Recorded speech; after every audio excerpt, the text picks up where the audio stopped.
kalau memang yakin 100% ijazah ini palsu, maju aja ke pengadilan. Ya kan? Kalau memang yakin ijazah Pak Jokowi itu palsu, ngapain prapit? Kita jangan berbicara fata morgana nih. Kalau fata morgana dia bilang palsu-palsu terus. Tapi kan tidak ada kewenangan mereka untuk menyatakan itu asli atau palsu. Yang memiliki kewenangan itu tentunya yang harus keberatan kan UGM dong, dipakai namanya, dicatut namanya. Ada konspirasi katanya inilah pembohongan publik yang tidak henti-hentinya ya saya rasa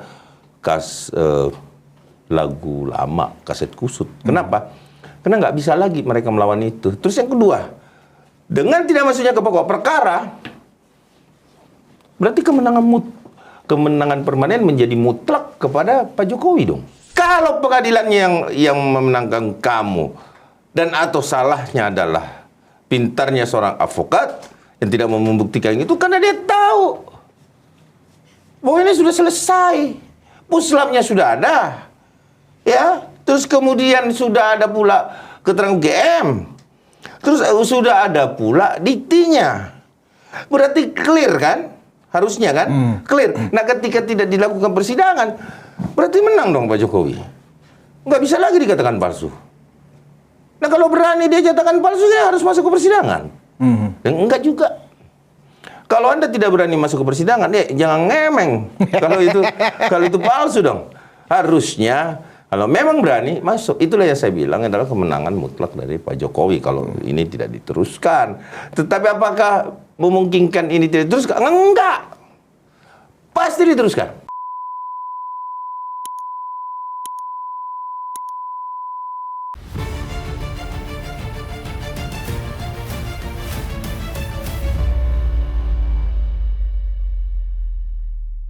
Hai penonton Ruang Konsensus Unpacking Indonesia dimanapun Anda berada, masih bersama saya Budius Ma'ruf Piliang. Assalamualaikum warahmatullahi wabarakatuh.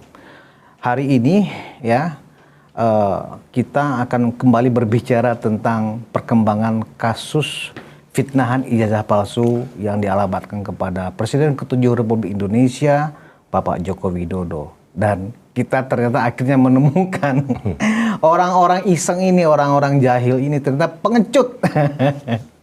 Roy Suryo ya sudah 4 kali prapit.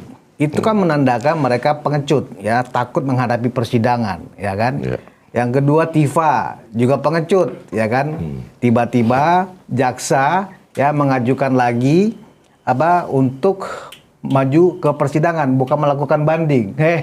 Prapit juga akhirnya. Ini bukti adalah mereka cuman modal congor, modal bacot, ya kan? Kenapa mereka takut? Nah, mari kita bahas bersama Sekjen Pradi Bersatu, Bung Ade Darmawan. Bung Ade, selamat datang kembali bersama kita di sini. Assalamualaikum. Terima kasih diundang kembali oleh Unpacking. Satu kehormatan lagi buat saya bisa berada di tempat Unpacking Anak Sulung Mulyono. Anak Sulung Mulyono. Terima kasih Bang Budius. Ya. Apa kabar? Ya, kabar baik, Bang Ade. Bang Ade, sebelum saya bertanya ya, kita ternyata menghadapi orang-orang pengecut ya. Tifa, Roy Suryo ternyata memang terbukti pengecut ya kan. Saya pengen tahu dulu sebelum menggali kenapa akhirnya situasinya jadi seperti ini. Setelah Tifa dimenangkan, putusan selanjutnya oleh Pengadilan Jakarta Timur, kemudian Roy Suryo kalah di Prapit 1, maju lagi Prapit 2, kalah Prapit 2, maju lagi Prapit 3. Sekarang maju ke Prapit 4. Saya pengen tahu, Pak Jokowi apa ya responnya, Bang Ade? Respon Pak Jokowi cuma satu. Bahwa kalau memang yakin 100% ijazah ini palsu, maju aja ke pengadilan. Ya kan? Kalau memang yakin ijazah Pak Jokowi itu palsu, ngapain prapit? Itu kata Bapak? Itu kata Bapak, bukan kata Ade Darmawan itu. Itu Bapak sudah menekankan itu. Kalau yakin palsu, ya udah maju aja ke pengadilan. Kenapa ke prapit? Kan itu persoalannya. Jadi itu yang disampaikan Bapak di sela-sela waktunya bersama Sindo News dan beberapa teman-teman dari media.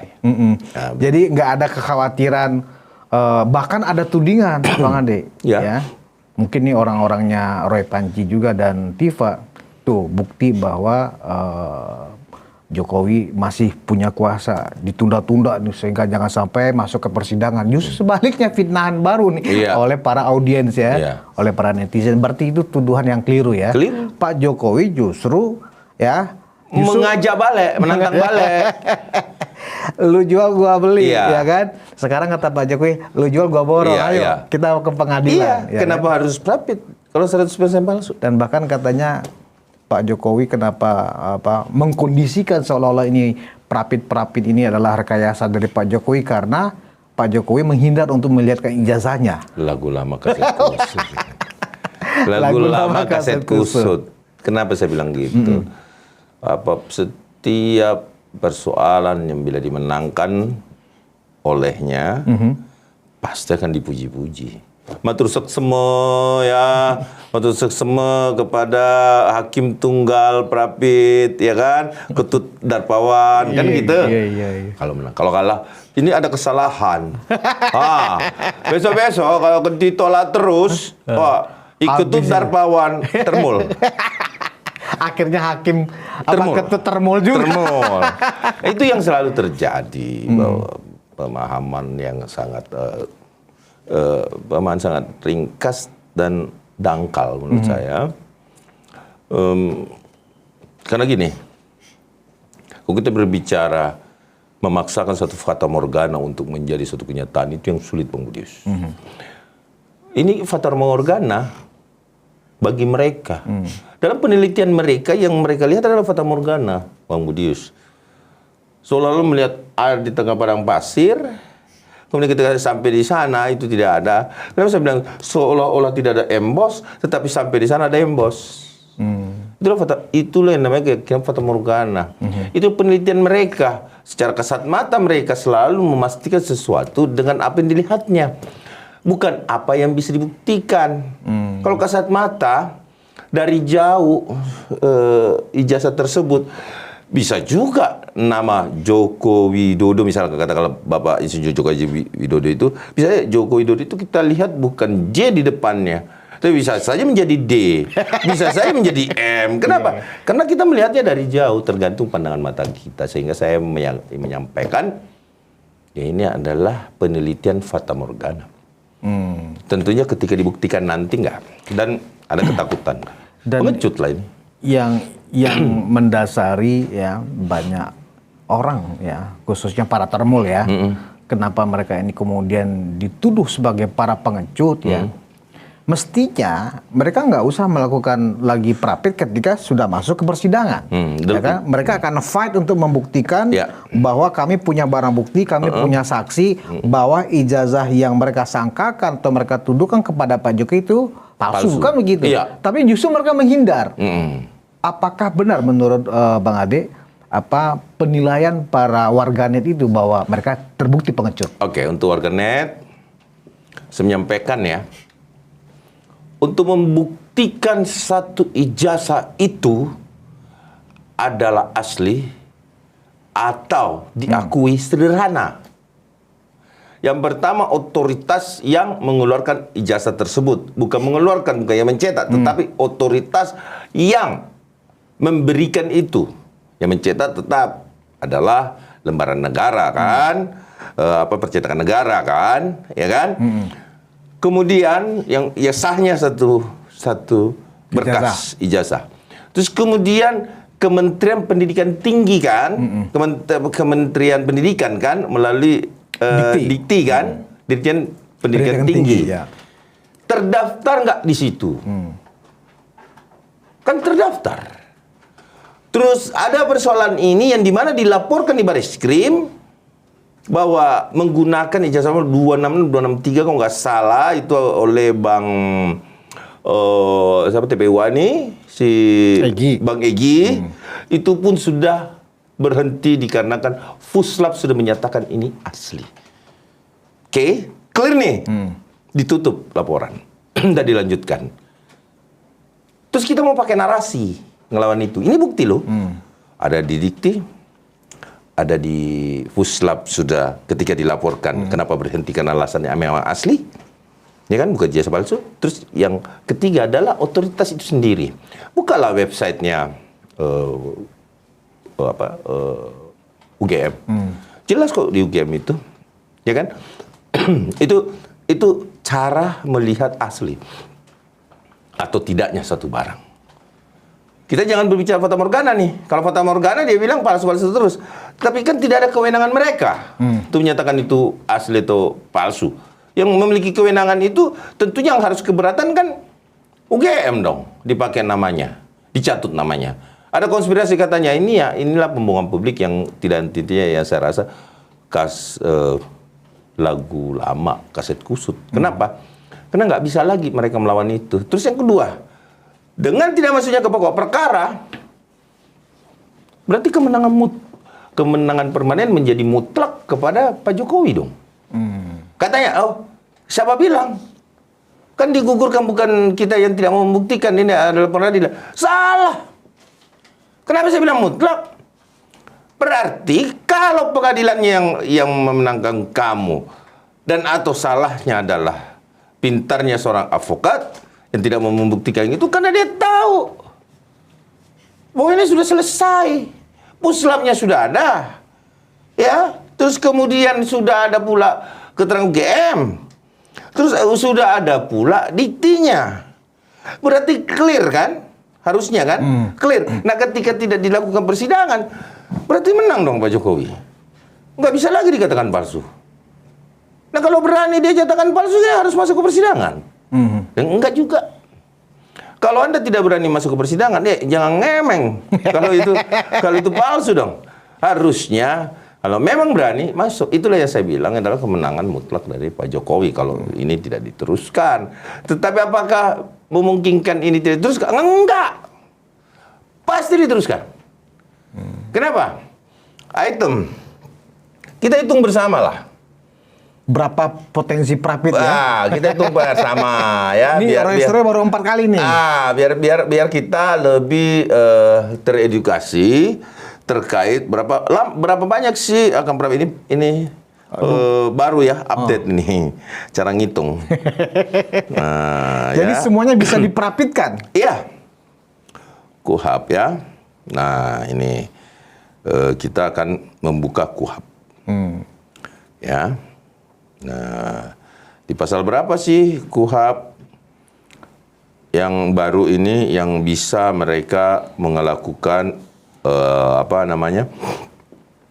Prapit, ya kan? Nah, ini kita buka dulu KUHP-nya, teman-teman. Oke. Salinan. Nah, kita buka. Kita hitung bersama ya Bang Mudius ya. 156 ya. Prapit itu di 156. Oke. Kita cek. 156. Kita cek ya Bang Mudius. Biar teredukasi kita semua. Jadi para penonton Ruang Konsensus juga silakan buka KUHP baru di pasal berapa? 156. Ya? Nah, jadi kalau misalnya Prapit itu ada berapa kali yang bisa dimungkinkan, nah ini akan dijelaskan oleh Bang Ade Darmawan. Berapa kali jadi sederhana membaca hukum itu berarti apa yang termaktub aja. Potensinya ada 16 kali, berarti Roy Suryo masih ada peluang 12 kali lagi. Ya, nanti kita akan berikan rumusannya gini. Nah, bab ya saya bacakan Bang Budius ya. Bab 9 berita acara pasal 156. Berita acara dibuat untuk setiap tindakan yang diperlukan dalam penyelesaian perkara mengenai Prapit ya. Nah, ini. Jadi di pasal dalam tersangka terdakwa didakwa melakukan penjara segini bisa advokat pemberi bantuan hukum sebagaimana dimaksud ayat 1 ini poin 3-nya. Ayat 2 memberikan bantuan hukum. Terus untuk berita acara ya yang bisa diprapitkan ya dalam 156 itu dalam penyelesaian perkara mengenai pemeriksaan tersangka. Penangkapan. 2. Penahanan. 3. Penggeledahan. 4. Penyitaan benda. 5. penyadapan, 6, pemeriksaan surat, 7, pemblokiran, 8, pengambilan keterangan saksi, 9, pemeriksaan di tempat kejadian, 10, pengambilan keterangan ahli, 11, pelaksanaan penetapan hakim dan putusan pengadilan, 12, pelelangan bukti, 13, penyisian bukti, 14, dan pelaksanaan tindakan hukum lain yang 15, sesuai dengan ketentuan undang-undang. 15 kali potensi untuk seorang tersangka atau terdakwa mengajukan pra-peradilan. Berarti Roy kan baru 4 kali nih. 4 kali, tetapi penahanan penggeledahan sudah. Udah.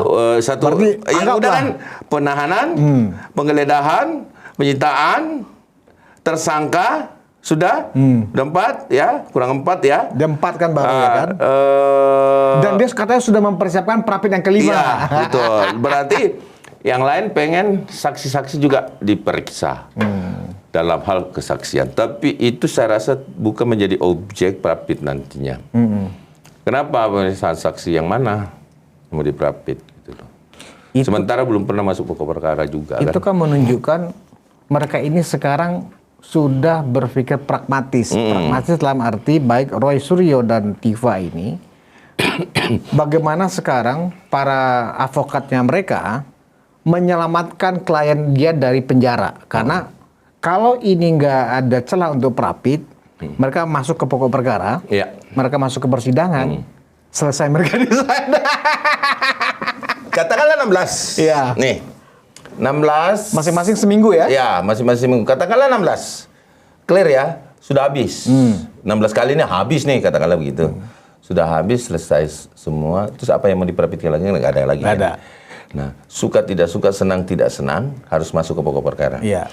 Kemudian dia mau eksepsi Roy. Ini sudah diperbaiki. Melalui Dr. Tiva pasti diperbaiki juga kan dakwaannya Roy kan. Terus masuk ke situ. Lanjut sidang ke pokok perkara. Ya kan?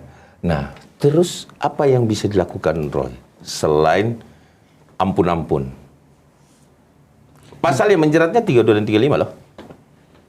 Ancaman hukumannya ini luar biasa. Inilah yang tidak diinginkan, yang ketakutan luar biasa. Saya pun kalau punya klien seperti Roy, saya juga bagaimana caranya supaya nggak sampai ke peradilan. Jadi ini adalah taktik mengulur waktu, ya kan? Ketakutan yang besar. Berspekulasi, berharap dalam salah satu prapit ada yang menang kan begitu? Walaupun ada yang menang, tetap terjerat, Bang.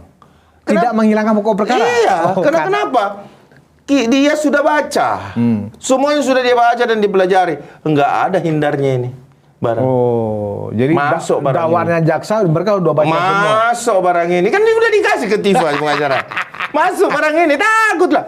Makanya terakhir ketemu di salah satu stasiun TV, pengacara mengatakan, siapa yang nggak takut sebagai terdakwa di pengadilan? Karena dia udah tahu bahwa ini ngancing.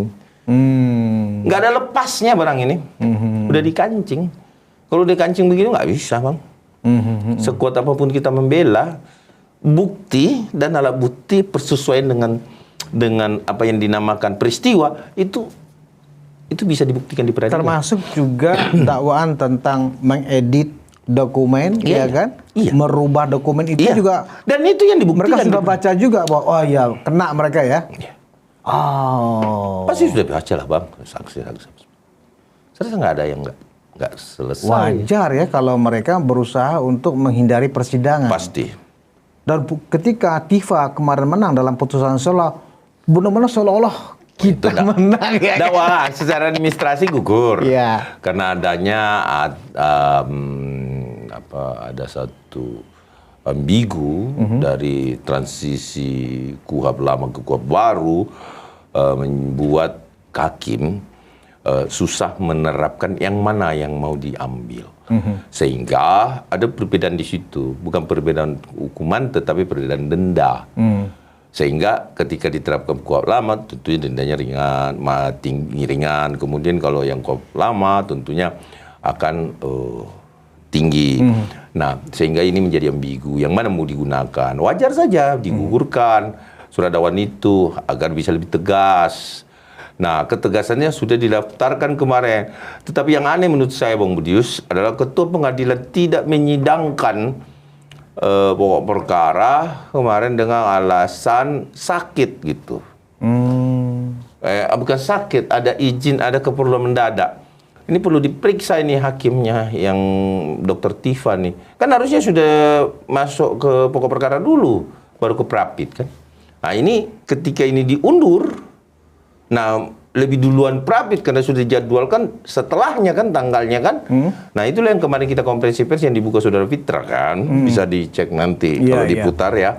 Nanti abang putar ininya.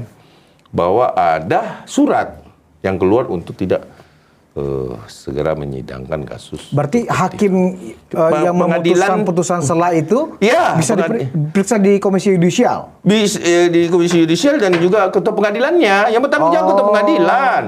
Jakarta Timur. Ini ada apa? Nah itu yang harus ditindak tegas sama Mahkamah Agung atau Mahkamah Yudisial supaya tidak bermain-main lagi di dalam hal rentang waktu, strategi hukum.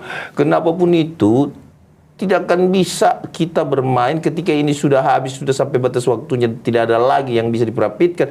Tentu suka nggak suka masuk ke pokok perkara. Nah kalau sudah masuk ke pokok perkara, tetap sama mauan. Tetapi apakah kita diuntungkan? Diuntungkan.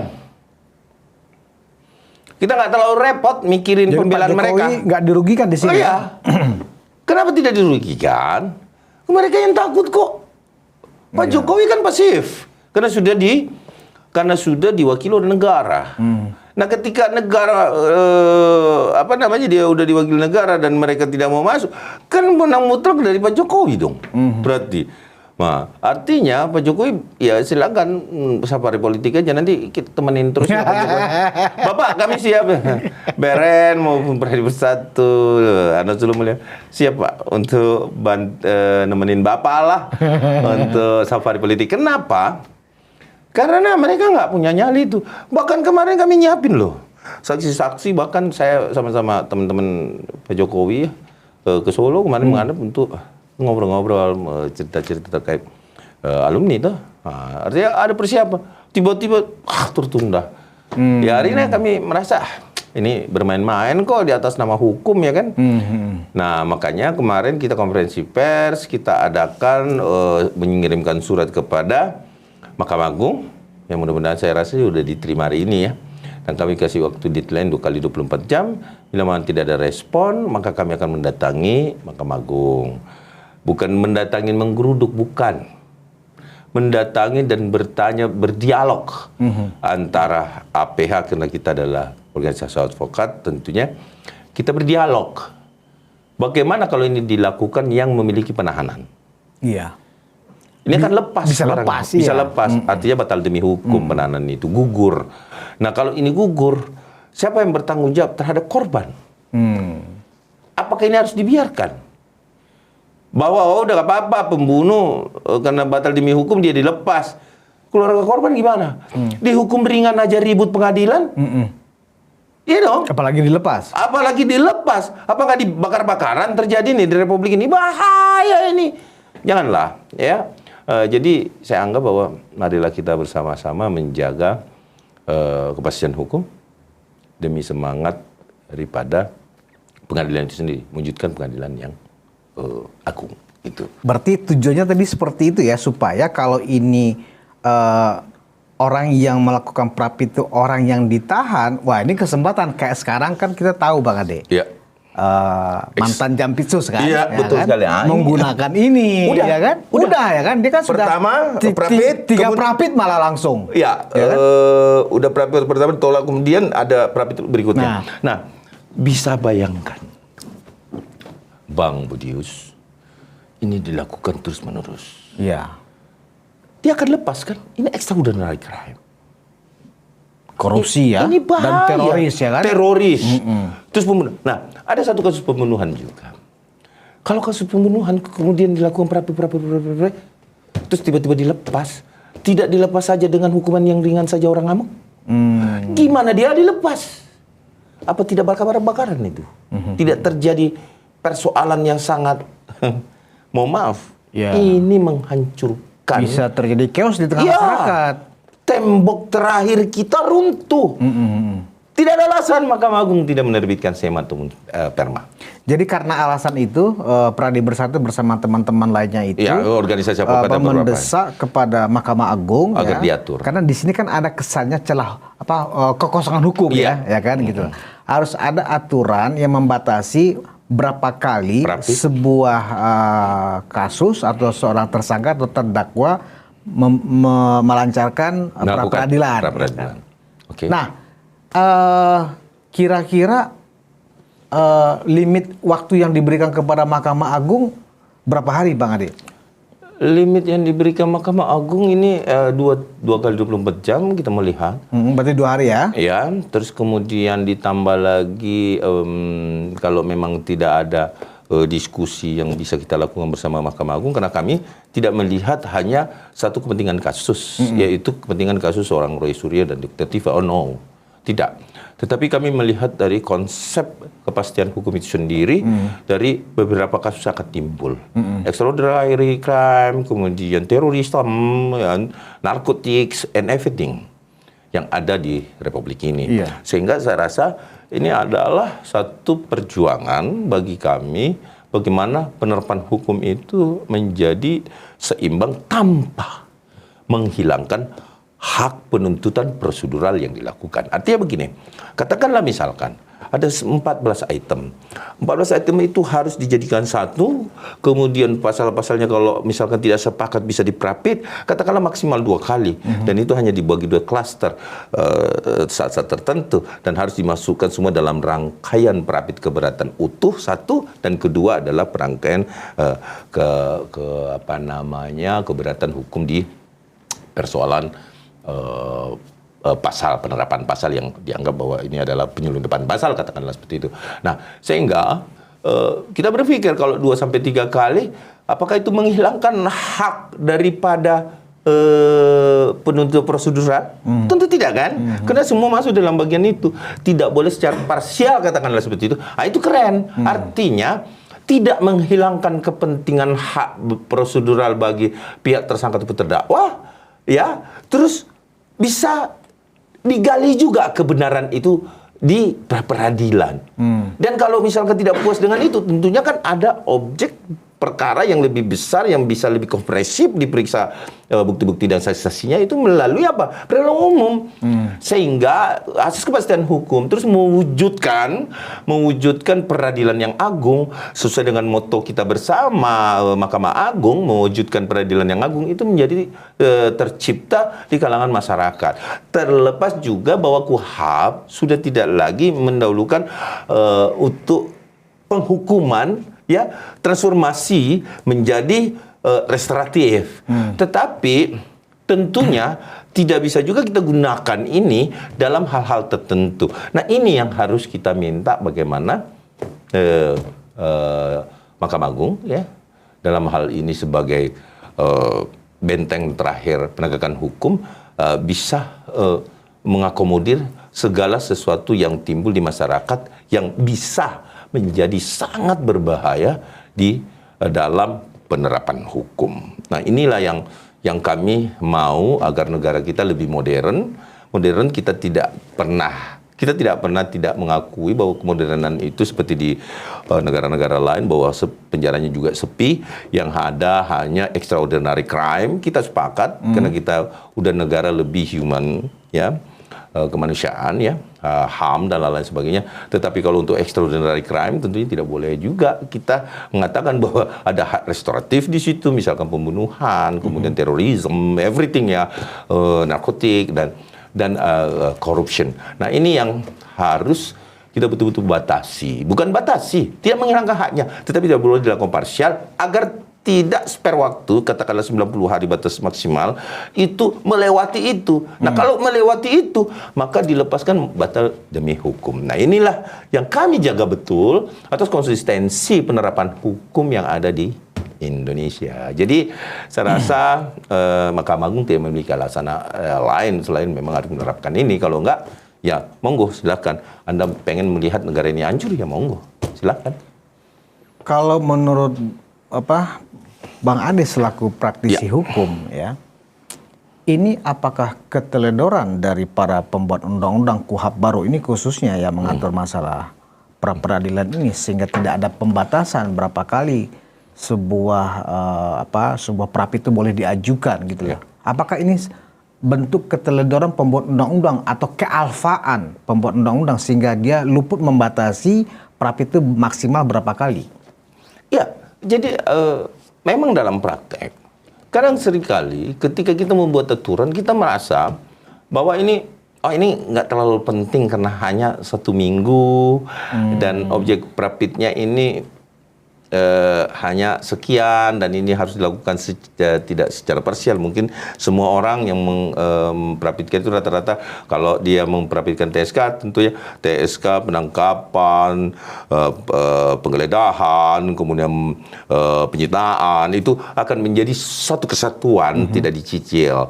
Tetapi karena anggapan nih mungkin pada saat teman-teman di Komisi 3 ya melakukan rapat dengan pendapat maupun pada saat penggodokan terkait pasal 156 dan lain sebagainya yang terkait dengan prapit lah ya. Nah ini mungkin pemikirannya bahwa ini pasti dilakukan non parsial gitu, secara parsial. Apa non parsial artinya satu kesatuan. Tetapi ketika dalam praktiknya dilakukan parsial, nah, ini yang tidak pernah dipikirkan. Memang agak lewat tuh pemikiran itu kan. Karena manusiawi, karena pembuat undang-undang itu kan tentunya manusiawi itu yang pertama. Terus ingat loh, selain dia berbahaya bagi penerapan hukum dan penahanan, ya, dia juga berbahaya dalam hal transaksional. Sangat. Kenapa? Iya. Hakimnya tunggal. Iya. Tidak ada saksi dari 2 hakim tersebut dan tidak ada kecurigaan bagi 2, kalau majelis kan ada 3 kan, tidak kecurigaan terhadap 2 majelis ini ketika 1 orang. Kenapa? Transaksional. Dan itu sangat-sangat tidak membekas dalam transaksionalnya. Dan saya yakin apalagi untuk kasus-kasus yang misalnya korupsi yang besar-besar ya, narkoba, yang ada uangnya, terorisme ya kan. Nah begini Bang Ade, ini bahaya kan? Memang Pradi Bersatu dan teman-teman kan sudah mengajukan semacam permohonan kepada Mahkamah Agung ya agar dikeluarkan SEMA atau Perma ya. Kan? Tetapi kan dua surat dari Mahkamah Agung ini kan derajat hukumnya kan di bawah undang-undang. Nah, ini menarik. Nah, ini gimana caranya nanti? Anggaplah Mahkamah Agung mengeluarkan Perma, enggak begitu. Ya. Tapi kan mereka Perma kan di bawah undang-undang. Nah, itu gimana, Bang? Aku jelasin. Semoga dinonton ini ya sama hakim-hakim agung yang terhormat, yang mulia, ada Darmawan. Jadi gini, secara aturan, betul, peraturan tidak boleh mengalahkan undang-undang. Tapi undang-undang untuk dilaksanakan harus ada apa? Peraturan. Peraturan yang mengatur undang-undang itu kan? Iya. Untuk melaksanakan undang-undang itu kan? Pertanyaannya. Peraturan pelaksanaannya. Pertanyaannya ya adalah apakah ketika Perma atau peraturan Mahkamah Agung, Perma atau surat edaran Mahkamah Agung itu untuk melawan aturan di atasnya dan bertentangan, melaksanakan kekosongan aturan itu. Masalahnya di mana? Justru mengingatkan Mahkamah Agung untuk membuat para itu. hakim agung ini pasal 156 ini ada yang kurang. Anda lengkapi dengan Perma. Ya kan? Agar ada pembatasan. Kalau Anda tidak mau, ini kan waktu berjalan. Memang setelah KUHP diundangkan belum ada peraturan dari Menteri Hukum. Harusnya Menteri Hukum yang menerbitkan peraturan pelaksana terhadap KUHP itu. Tetapi kenapa Menteri Hukum tidak bisa membuat saat ini? Karena berdekatan. Nah, harus 1 tahun diberlakukan, bosku. Nah, ketika 1 tahun diberlakukan, berarti dalam 1 tahun ini korupsi transaksional nih. Iya kan? Mau dibebaskan semua ini yang 1 tahun. Jadi yang mau berperkara 1 tahun ini cepet-cepet. Kan itu tidak boleh dibiarkan dong. Justru Permalah ya atau Semalah yang menyelamatkan ini. Sampai setahun ini ya kan? Iya, aturan pelaksanaan inilah yang akan mengatur dari undang-undang itu. Jadi jangan salah paham bahwa ini peraturan pemerintah atau SEMA atau Perma ini akan menabrak aturan itu. Siapa bilang? kecuali menurut KUHP bisa melakukan pra-peradilan. Terbit peraturan di bawahnya tidak boleh melakukan prapit. Itu yang salah. Ya. Ini kan tidak diatur berapa kali. Nah, kalau diatur apanya yang bertentangan? Di mana bertentangannya? Kecuali membatalkan undang-undangnya, Ya, pasalnya. berarti, Nggak ada prapit gitu kan. Ya, Itu bertentangan. Bertentangan. Iya. Tidak boleh. Kalau ini Harus- hanya membatasi. Bukan supaya, dibatasi. Diatur. Maksimalnya. Diatur dan tidak menghilangkan hak penuntutan prosedural yang bisa mengganggu pokok perkara. Sederhana kan? Nah, kalau nggak ngerti sampai di sini, terus kita mau bicara sama siapa? Ketika Mahkamah Agung tidak bisa, saya rasa sudah saya kemarin mendapat kabar dari teman-teman Mahkamah Agung menyampaikan bahwa udah kita bahas dari terbitnya KUHP ini. Oh, Mahkamah Agung sudah membahas ini? Iya. Khususnya pasal 156? Ya, semua terkait oke. dengan prapit. Iya. Itu udah dibahas. Udah 2 minggu setelah terbit langsung dibahas kelemahan-kelemahannya. Dan pasti akan terbit SEMA atau Perma itu. Nah, apa konsekuensinya kalau Perma berbarengan keluarnya juga surat edaran Mahkamah Oh, Agung? enggak mungkin. Ada dua pilihan. Harus Dua dua pilihan, pilihan. ya. Apakah SEMA atau Perma? Tapi antara dua ini mana yang lebih tinggi? Sama saja. Sama aja ya? Karena tidak mengganggu. Oh, oke. SEMA itu untuk internal, Perma itu lebih luas. Berarti pengadilan terikat dengan Perma itu nanti ya? Harus menjalankan putusan. Tidak hanya pengadilan, tetapi juga jaksa yang melakukan itu. Dan kita sebagai advokat juga terikat. Berarti konsekuensinya, misalnya ketika Perma itu sudah dikeluarkan oleh Mahkamah Agung, ya kan? Berarti ini tidak menjadi komoditi lagi. Tidak ada transaksional. Sorry Roy, kau nggak jadi 10 kali prapit kalau Perma muncul. Tifa, kau juga nggak bisa banyak-banyak ngelakukan prapit kalau Permanya turun ya. Iya. Kasian juga si Tifa. Oh iya, betul sekali. Jadi artinya kita mau menyelamatkan penggawa hukum yang ada di Mahkamah Agung. Dan ini adalah satu hal yang baik. Pertama, tidak merusak tatanan yang sudah ada. Kedua, penerapan hukumnya juga menjadi jos karena dia modern. Yang ketiga, tidak menghilangkan hak penuntut prosedural bagi terdakwa. Keren nggak? Iya. Keren. Iya. Terus nggak mau diakomodir. Yes, that's right. Iya. Mungkin bukan zamannya Berarti saat kalau ini, benar- atau mungkin 2029 baru kita bisa berbicara seperti ini. Tunggu maju. Iya, Gitu. iya. No. Saya yakin Bapak Prabowo kalau dia mendengarkan ini, Pak Presiden kalau mendengarkan ini pasti mendukung. Karena disinilah fleksibilitas hukum kita Iya. diuji. Diuji dalam artian tidak menghilangkan hak penuntutan prosedural loh. Kecuali dihilangkan. Dibatasi dalam artian waktu karena sudah ada yang mengatur penahanan berapa lama. Ini masa kita yang bongkar yang 90 hari, 120 hari yang kita bongkar hanya karena prapitnya tidak dibatasi. Kita bongkar ini. Tidak ada batasan juga penahanan. Nah, kan makin rancu. Ini kan harus rubah aturannya kan? Kan akan menjadi ribet kan? Nah, sehingga saya rasa sederhana.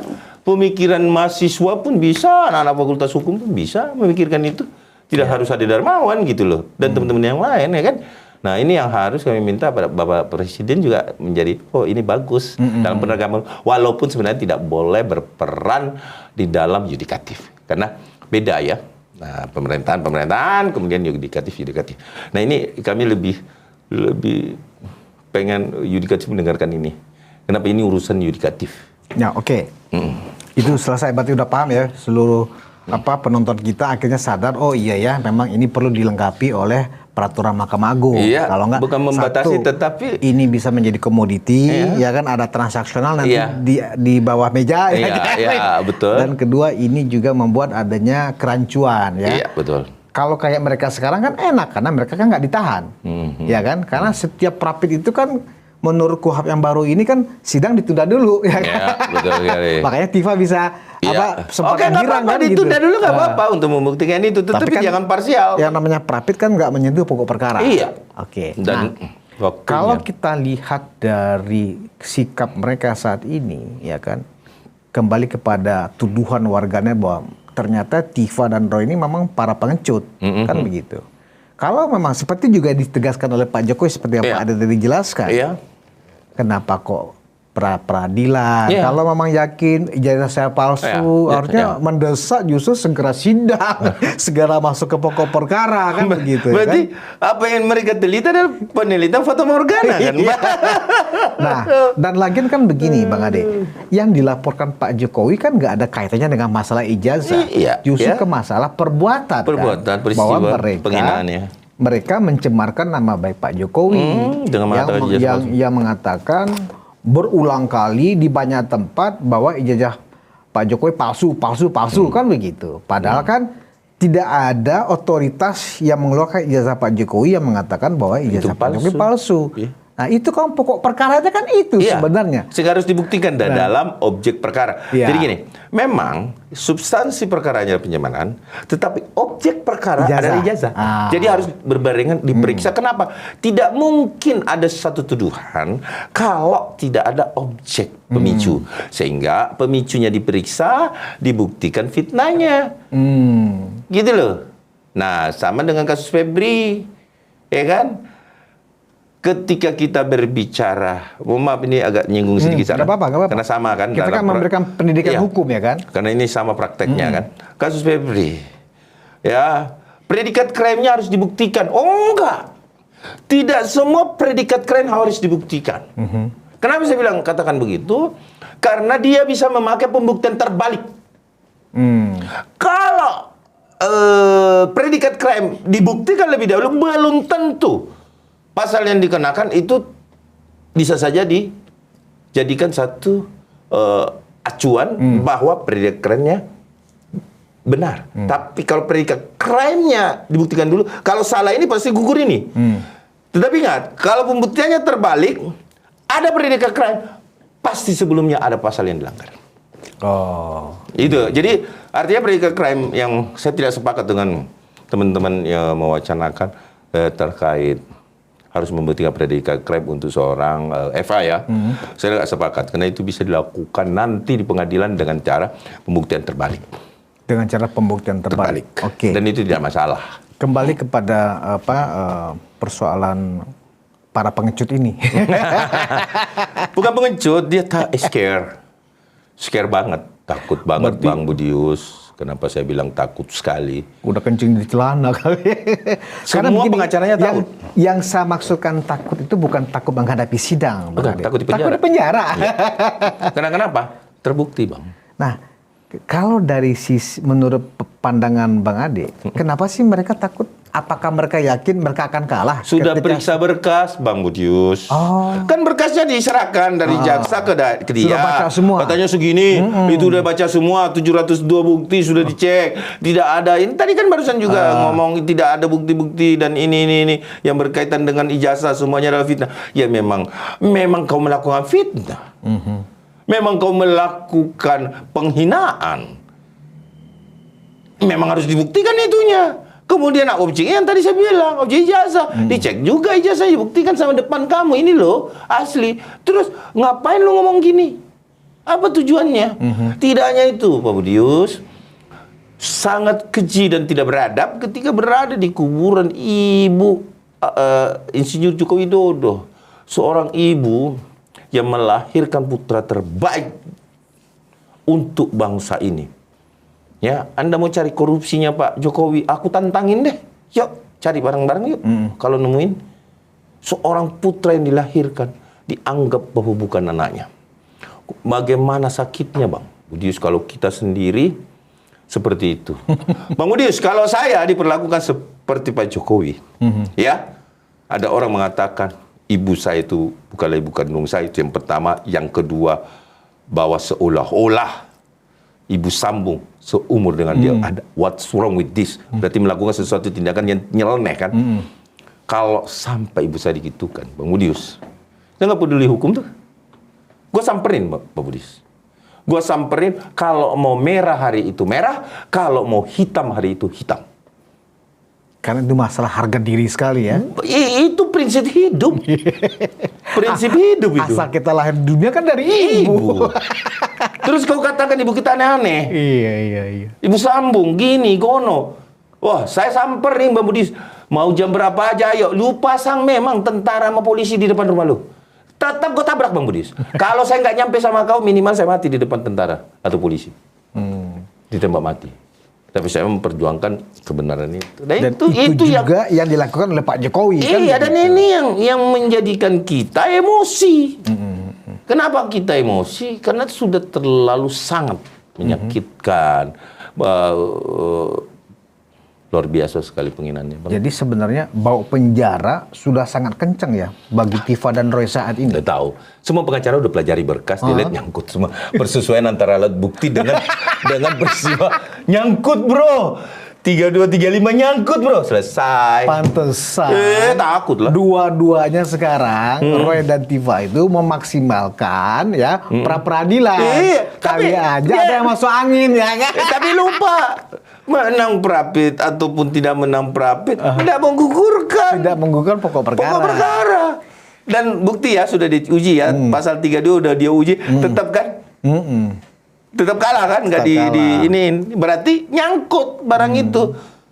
Nanti dia bisa komplain di pokok perkara. Harusnya, oh ini nggak nyangkut. Harusnya begitu. Dan jangan sekarang. Kalau mereka makin takut dia. Selama ini meremehkan Pak Jokowi yang selalu menghindar ketika objek perkaranya mau diperiksa, ya kan? Ternyata malah Pak Jokowi nantangin. Saya siap datang. Ya, lagu saya lama siap datang untuk menjelaskan itu. Lagu lama kaset kusut.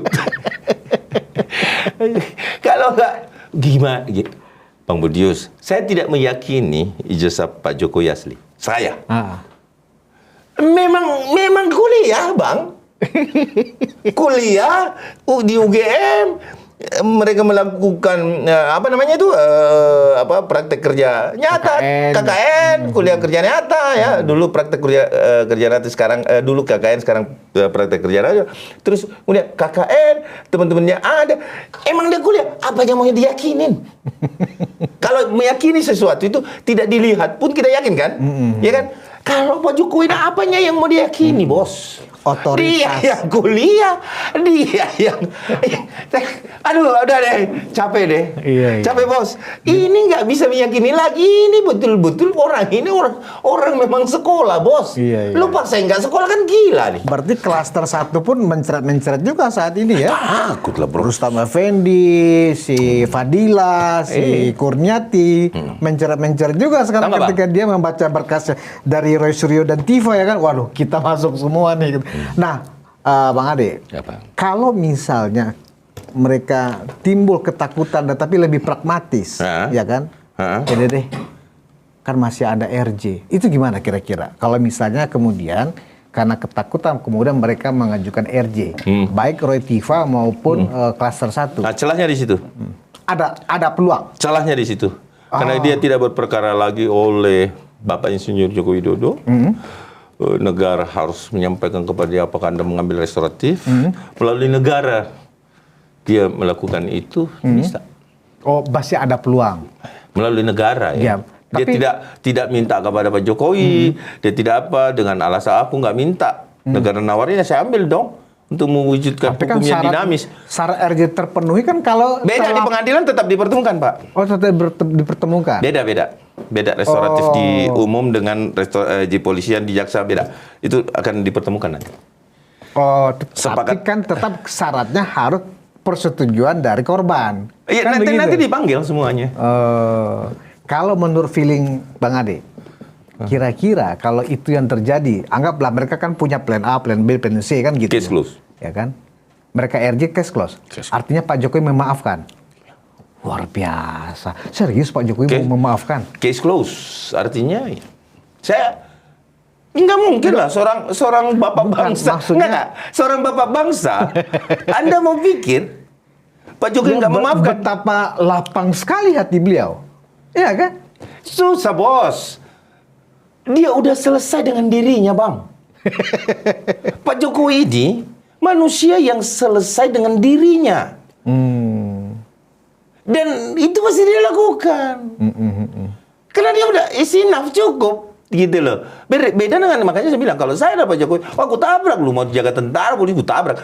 Tapi karena Pak Jokowi udah selesai dengan dirinya, bos. It's enough, cukup. Jadi istilahnya sekarang Dia bapak ini, bangsa. Bang Ade, mau panjang gua siap, mau pendek gua siap. Seolah-olah sekarang posisi Pak Jokowi seperti itu ya. Iya, posisi mereka, tahu nggak? Tikus di dalam tempurung. Mau kemana? Tikus dalam tempurung. Iya, nggak bisa nih. kemana-mana. Dia teriak-teriak Iya, aja dalam situ, dalam di situ kerangkeng aja. Nggak bisa. Iya. Jadi itulah yang terjadi sehingga jadi gini Bang Saya Budi. tadi membayangkan jawaban Bang Ade nggak seperti itu. Saya sudah bicara dengan Pak Jokowi kalau memang di persidangan mereka minta RJ, saya tidak akan menerima. Saya pikir jawabannya seperti itu, ternyata tidak ya. Pak Jokowi, ya kalau... Enggak. Pak Jokowi nggak pernah ngomong begitu. Bahwa saya akan memaafkan. Tidak. Tetapi kalau saya melihat Pak Jokowi, Bapak kita ini, itu udah selesai dengan dirinya, bos. Jangan sampai Pradi Bersatu salah lagi gitu loh. Ngomong apa Jokowi? Tahu-tahu Pak Jokowi mengatakan bahwa no is enough, selesai. Iya. Kenapa? Karena aku melihat Pak Jokowi orang yang tidak memiliki dendam, orang yang tidak memiliki mencurigai orang lain, menerima semua manusia sama di matanya. Tidak ada perbedaan. Kasih sayang mereka terhadap relawan juga tidak berbeda-beda loh. Anda bisa tanya setiap relawan, ada nggak yang dibedakan? Tidak ada. Semua sama. Dan itu kami lihat dalam praktek. Bukan katanya, bro. Nah, jadi saya menganggap bahwa it's enough. Saya rasa kalau mereka menempuh itu berarti pinter mereka. Tifa dan Roy bukannya ahli tetapi mereka cerdik dan licik.